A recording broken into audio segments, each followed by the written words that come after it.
على سيدنا محمد السلام عليكم ورحمة الله تعالى وبركاته كلنتي وعانو وناكسن دمان umada Soomaaliyeed goob kasta iyo goor kasta aad joogtaan ba Ilaahay waxaad ka baryaa cimri dheer iyo caafimaad iyo cibaado suban waa barnaamijkeeni iftiiminta xaqiiqooyinka oo aynu caawa isku dul taagayno laba qodob oo qodobka kale ka daran yahay kana naxdin badan yahay aan ku horeeyo dalkii la oran jiray Sacuudiga dhulkii barakaysnaa dhulkii Nabi Maxamed ku dhashay calayhi salaatu wasalaam diinteena nasiixa ee qabow ee xaniifka ah ee sharafta badanna Nabi Maxamed calayhi salaatu wasalaam isagoo ka jooga Ilaahay inoogu soo dhiibay iyo harameenkii shariifeynka ahaa ee sharafta badnaa ee Makka haramkii Ilaahay oo Laata iyo Cuza uu Nabi Maxamed calayhi salaatu wasalaam 1400 ka hor ونبي محمد عليه الصلاة والسلام كباب بإيه أو كتر تري أو دبلو سعودي مصيبة وين بقى على السعودي كعبدي أو سيدي دي أيا محمد بن سلمان يهودي هيستي باش اللي يعضو سعودي هيستي دي شتي بقرطوية السعودي بقرطوية الإسلام كا سعودي هاللو ضافيلو سعودي اللي أورجري اللي حرمك إلهي إيجي مكة إيه مدينة إيه مساجد كان النبي محمد عليه الصلاة والسلام كو أصيها إيو حرمك كعبة إلهي بقى لو شرف ترى شرف كلاي ومطر ديراين بشرينه انتي لما انتي عكت مريان كعبة دي أوسيدة دي انت الله دسي أيها وحكوني كنا إياه جنيف الله بس يوح الله عليه وحي فنانين مريكان أها iyo yuhuud ay ku raqsi jiray oo dhan waxa la dawaafayaa kacbadii meel loo eekaysiyo sidii kacbadii loo dhisay baa naaga qaaqaawan oo cadaan ah iyo khaniisiin iyo makhaanid baa saa u dawaafaya ilaaha maxamed sameeyaan ku dhaartay waa dawaaf sawirka hortiina ka muuqda waad aragtaan waa la dawaafaya kam yaani inay sidii Makka كعبدي إن الضوافة أو كلام سيدا لو ضوافة يا ناجح حيرا بساء الضوافة سبعا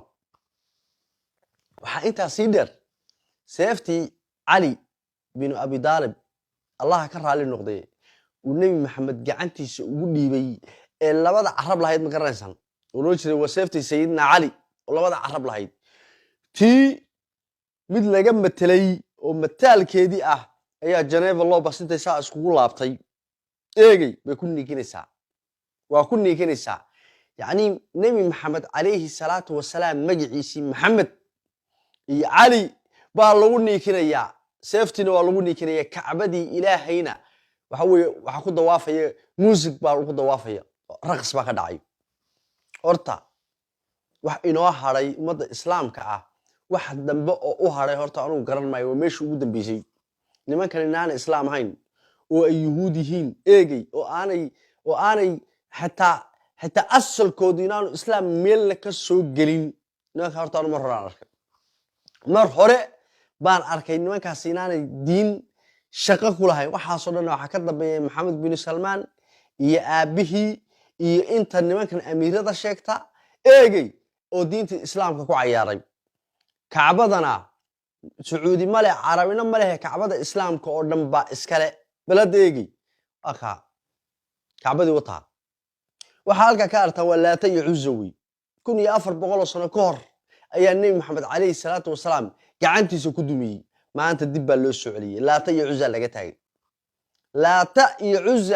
وعصون نقضي أبي لهب تبت يدا أبي لهب وطب ما أغنى عنه ماله وما كسب صو أبي لهب كم يسود دقين صورة داسي محمد بن سلمان وأبي لهب كمانتا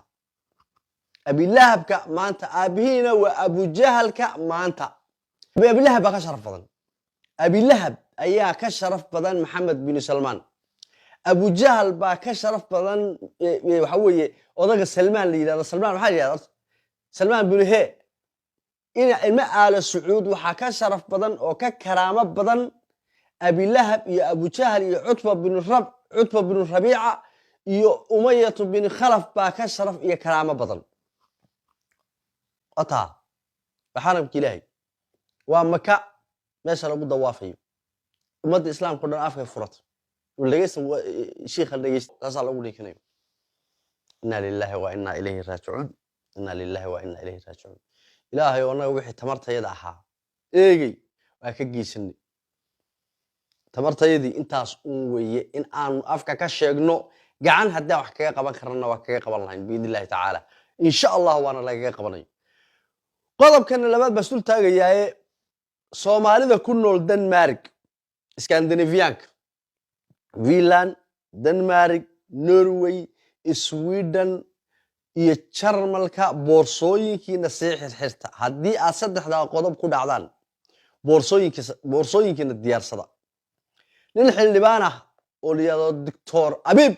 oo laandheere dhalaya oo ku jira guddiga arrimaha dibadda ayaa sir weyn ka shafay oo Xasan Munaafaq iyo kooxda fiil qabiyaala joogta ay ummadda Soomaaliyeed ku sameeyeen warqadda hortiina talbu soo qoray waa Dr. Habiib ninkii garanaya waa garanaya saddex qodob haddii aad ku dhacdid buu yiri saddex qodob haddii aad ku dhacdid waxaad ogaanaysaa in wax xuquuqa aadan ku lahayn wadamada Scandinavianka iyo Jarmalka heshiiskana waxa saxay Xasan Munaafaq maalinkii dhaweeto uu shirka la galiyay Jarmalka oo Jarmalku lahaa bishii qaxootida Soomaalida imisa 20 milyan bay kaga baxday Jarmalku 2 sano ugu dhufo buu 2 sano ugu dhufo ana ku dhaafinay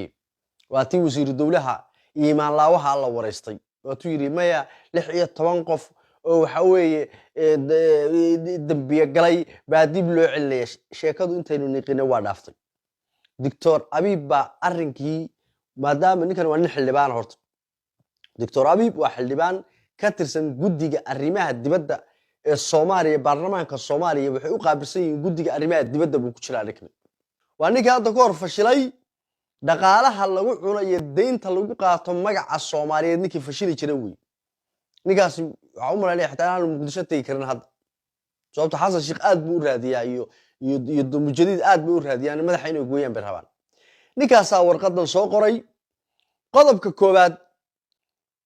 Jarmalka markii uu tagay Xasan Munaafaq heshiis buu Jarmalkana cidii aan ogeyna hadda ha ogaato cidii hore u ogeyna iyagu way ogtahay oo waxa weeye dad khabar ma fisha ma Jarmalku wadamada Yurub la yiraahdo waa wadanka hogaamiya isaga iyo Faransiiska jangoya wixii Jarmalka iyo Faransiisku isku raacaan Yurub oo dhan baa qaadata khaasatan Jarmalku waa hogaamiyaha Yurub heshiiskaasna Jarmalka la galay xagga qaxootiga iyo magalasay arrimaha markay noqoto Jarmalku isaga hogaamiya Yurub oo shuruuciyada wuxuu soo dejiyo ayaa Yurubta kala dhan ku dhaqantaa heshiiskaasu heshiis buu Jarmal la galay in qaxootiga Soomaaliyeed dib loo celiyo wadamada ku soo biiray marka waxa kamid ah hadda Denmark Sweden Norway iyo Finland waliba qodobo khiyaano ah ayaa waxa weeye lagu qaadaya haddii qodobo saddexda qodob aad ku dhacdidna boorsada hore u sii qaadanaysa qodobka koobaad kan warqadu waa toorteena taalla uu soo qoray Abiib wuxuu leeyahay ujeedo kashifaad ku lug lahaanshaha Soomaaliya la dagaalanka qaxootiga midowga Yurub khiyaano loo geystay biiro qaxootiga Soomaaliyeed digniin ka dhan ah eegay nidaamka e-visa qodobka koobaad ha isku dayin buu yiri inaad dalbatid e-visa baladeegay qodobka koobaad ha isku dayin inaad dalbatid e-visa si aad ugu safarto Soomaaliya baladeegay haddaad passport haysatid oo aad dalbatid e-visa waa ku jirtaa soo noqotid baan ku yiri ama adoo xagga maqan baa sharciga dhan waxa weeye la ka salaya si degdeg ah laga noqoto ama maalinka soo noqotay baa lagu yeerayaa waxa uu sharciga noo soo celi baa lagu leeyahay sida caadada ahayd ee waliba Norway iyo Denmark ay sameyn jireen laakiin waxa ku soo biiray Sweden iyo Finland iyo arrinkii la sii xoojiyay qodobka labaad ha isku dayin inaad cusboonaysiisatid baasaboorka Soomaaliga adiga oo aan la tashan gariyaqaan madax bannaan adoon lawyer waxa weeye arrimahan og aan la tashan ha isku cusboonaysiin baasaboor Soomaali haddaad baasaboor Soomaali cusboonaysiisato ama aad qaadatid adoo jooga wadamada Scandinavianka la isku yiraahdo ama Nordiya la isku yiraahdo iyo dalka Jarmalka waa ku qaadatay waa khiyaano qodobka saddexaad ha saxiixin buu ku yidhi dukumiinti ku saabsan xaaladaada socdaal ama qaxootinimo adigoon helin matalaad sharci ah macnaha waa waxaadan hubin xasanow ha isku gelin ninkan waa doctor abiib waa xildhibaan ka tirsan guddiga arrimaha dibadda ee baarlamaanka Soomaaliya kiiskan iyo mishinkan waxaa soo diyaariyey oo galay oo ka shaqeeyey oo dhaqaale ku qaatay ninka aad u taqaanaan madaxweynaha Soomaaliya Xasan Sheekh Maxamuud markuu Jarmalka tagay oo Jarmalka heshiiska la galay oo dhowrka 100 milyan ku qaatay ayaa tanna Scandinavianku la galeen waa heshiis jira bal hadda eegay reer Denmark reer Sweden iyo reer Norway iyo reer Finland hore waa u ogeyn Norway iyo Denmark wixii ka dhici jiray laakiin maanta wuxuu yiri islaantiin dhalaalma ku wada dad qalliin ku darsatay maanta waa kuwii sharci khiyaano ah wada hal is ilaaliyo Soomaaliyay hal is ilaaliyo Xasan Sheekh wallahi baanu cidna u dhaafayn